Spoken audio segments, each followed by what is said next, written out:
May mga sandali sa buhay na hindi na natin maibabalik. At madalas, hindi natin namamalayan na ang pinakamahalagang oras ay yung mga simpleng sandaling kasama natin ang anak natin. Sulitin mo habang kasama mo pa ang anak mo, habang maliit pa ang kamay nilang kayang-kaya mo pang hawakan.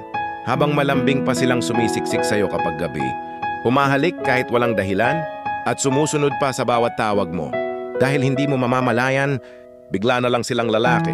Bigla na lang lalayo ang mundo nila sa'yo. Bigla na lang mas pipiliin nila ang kaibigan kaysa kwento mo. Mas pipiliin nila ang sariling kwarto kaysa kandungan mo. Ngayon na habang gusto ka pa nilang katabi sa pagtulog, yakapin mo sila.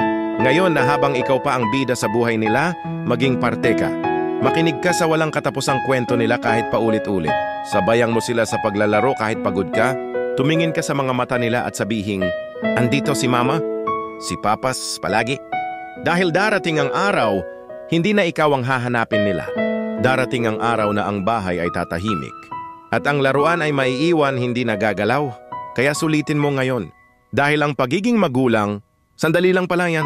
Pero ang alaala mo sa kanila, habang buhay nilang babaunin.